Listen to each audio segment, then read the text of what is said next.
अस्सलाम वालेकुम जी, आपका होस्ट सैयद अहमद अली आपकी खिदमत है। हमारा यूट्यूब और फेसबुक यानी यह पाकिस्तान देख रहे हैं। लाखों करोड़ों हज़रत मोहम्मद मुस्तफ़ा सल्लल्लाहु अलैहि वसल्लम और आले मोहम्मद पर शरीफ ख़ानदान के पास ऐसी चाबी है, शरीफ ख़ानदान के पास ऐसा बटन है जिसको दबाने के बाद सिस्टम एक्टिव होता है।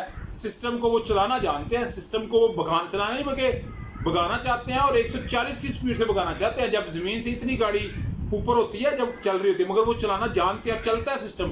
अगर नहीं चलता तो फिर उनको शरीफ खानदान क्यों कहे, कौन कहेगा। बलीगुर मां साहब, दाढ़ी है माशाल्लाह उनकी, बड़ा उनका एक नाम है।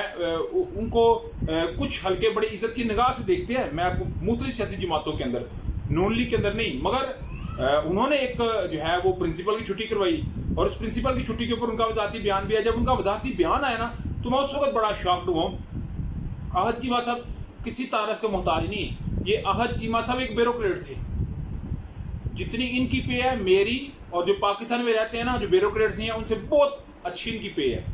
ये इस कदर बासर है कि निगरान हुकूमत में ये वजीर है, शहबाज शरीफ की इस कबीना में ये वजीर है। इससे पहले ये वजारतें लेते हैं, सारे मामला करते हैं। आहद चीमा साहब के 2 बच्चे ईसा और मुस्तफ़ा, इनकी 3 माह की फीस वापस नहीं हुई। इनकी वाइफ जो है आहद चीमा की, वो एक दरख्वास्त लेके गई गवर्नर वलीकुर रहमान साहब के पास कि गवर्नर साहब, हम इस्लामाबाद मुस्तकिल शिफ्ट हो चुके हुए हैं और आप हमारी फीस माफ़ करवाएं। आहद चीमा साहब वो हैं जो कहते हैं कि मैं तनख्वाह नहीं लूँगा, मैं सैलरी नहीं लूँगा। एक साइड पे कहते हैं मैं सैलरी नहीं लूँगा, दूसरी साइड पे अपने बच्चों की फ़ीस माफ़ करवाते हैं। और जब फीस माफ़ नहीं होती और जो कॉलेज का प्रिंसिपल है जे थॉमस, माइकल जे थॉमस जो है, वो एक लेटर लिखते हैं कॉलेज इंतज़ामिया को। लेटर दे के वो कहता है जी कि पाकिस्तान में क्योंकि सियासत तलीमी इदारों तक आ गई हुई है और इसमें जब कॉलेज के अंदर सियासत आती है तो फिर इस तरह कॉलेज सर्वाइव नहीं करते। सॉरी, मैं 1 अप्रैल तक यहाँ पे हूँ। नेक्स्ट सेशन में मैं एडमिशन के सिलसिले में आपको तावन नहीं करूँगा। बेसिकली मामला यह है कि 21 मार्च 2024 को गवर्नर हाउस की जानिब से प्रिंसिपल एचएसएन कॉलेज को खत लिखा गया कि वफाकी वजीर आहद चीमा के बच्चों की फीस माफ़ की जाए, ईसा और मुस्तफ़ा की। 25 मार्च 2024 को गवर्नर हाउस की मुदाखलत की वजह बताते हुए प्रिंसिपल एचएसएन कॉलेज माइकल ए का खत सामने आ गया। 1 अप्रैल से वो कॉलेज के प्रिंसिपल का ओहदा छोड़ देंगे और उनका इस वक्त खत जो है वो मंजर आम पे आ रहा है। और आहद चीमा साहब इतने माड़े हैं, इतने गरीब हैं कि वो अपने बच्चों की फीस नहीं दे सकते। और उनके एक रिपोर्ट आई है, उसके मुताबिक सुनिएगा इनकी जागीर कितनी है। आहद चीमा के सासू की मौत से तफसीलात सुनिएगा। जो बंदा कहता है मैं अपने बच्चों की फीस नहीं दे सकता, फिर माड़दा बंदा फट के दे आविए।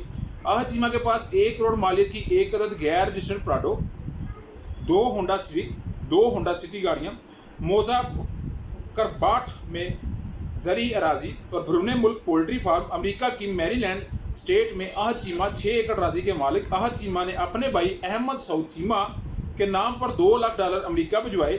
आरावाला में राना खान के नाम पर रजिस्टर्ड कोल्ड स्टोरेज में आहद चीमा की मलकियत है। आहद चीमा की जानिब से सरगोदे में बी क्रशिंग का कारोबार किया जाता है। अगर आप मेरी इस रिपोर्ट को देख सके, ये ज़रा देखिएगा। ये आपको अगर एक रिपोर्ट सामने आ रही है मेरे मोबाइल के ऊपर, तो एक लंबी जो है वो तफसील है और ये लंबी तफसील आहद चीमा साहब की असासों की है। जो बंदा अपने बच्चे ईसा मुस्तफ़ा की फीस नहीं दे सकता, हम गरीब का बच्चा तो शायद इस तरह की बात करे, को माड़े का बंदा गल करे, को सफेद पूछता। जब ऐसे लोग बात करेंगे तो फिर बात बहुत बहुत दूर तक जाएगी। गवर्नर साहब कहते हैं जी 40 लाख रुपये सैलरी लेते थे, काम ईमानदारी से नहीं करते, साल में 100 छुट्टियाँ लेते थे। और मेरा 100 छुट्टियों का मतलब है 3 माह और 10 दिन, तो 3 माह और 10 दिन तो टोटल मेरा ख्याल है कोई फॉरन बंदा है, वो फॉरन से आया है, उससे इतनी तो उसे छुट्टियाँ चाहिए होंगी। मगर क्योंकि मैंने आपको कहा ना, ब्यूरोक्रेसी सिस्टम के प्रिंसिपल बुरा हो गया। वो बलीगुर रहमान साहब माशाल्लाह दाढ़ी शाड़ी, आहद चीमा वो नहीं गंदे हुए प्रिंसिपल साहब जो हैं, मगर अनफॉर्चुनेटली सॉरी, इंटरनेशनल दुनिया को हमने जो पैगाम दिया तो सबके सामने है, बड़ा सीखा। सुप्रीम कोर्ट ने अटॉर्नी जनरल को फौजी अदालतों में महफूज शुदा फैसलों की समाअत मांग ली। आप जानते हैं जस्टिस अमीनुद्दीन खान, जस्टिस मोहम्मद अली मदर, हसन रिजवी, मुसरत हलाली और अरफान सदर साहब 5 रुकनी बेंच है। अटॉर्नी जनरल से उन्होंने रिपोर्ट मांगी है कि जितने महफूज फैसले हैं उनकी समरी दे, आगाह किया जाए कितने मुलजमान बरी हो सकते हैं और कितने नहीं। अदालत अटॉर्नी जनरल को तमाम तफसीलात 28 मार्च तक जमा कराने की हिदायत। जिन मुलजमान को कम सजाएं होनी है इनकी तफसीलात भी फराहम की जाए। फौजी अदालतों के केस में हुक्म इंतराम में समरी के मुताबिक तरमीम की जाएगी। केस की समाअत 28 मार्च तक मुलतवी। एक लंबी लाइन खींचने जा रही है सुप्रीम कोर्ट। इसके बाद अब सूरत देखिएगा कितनी दिलचस्प होती। अभी तक अब लाख नेक्स्ट के लिए होस्ट को जारी।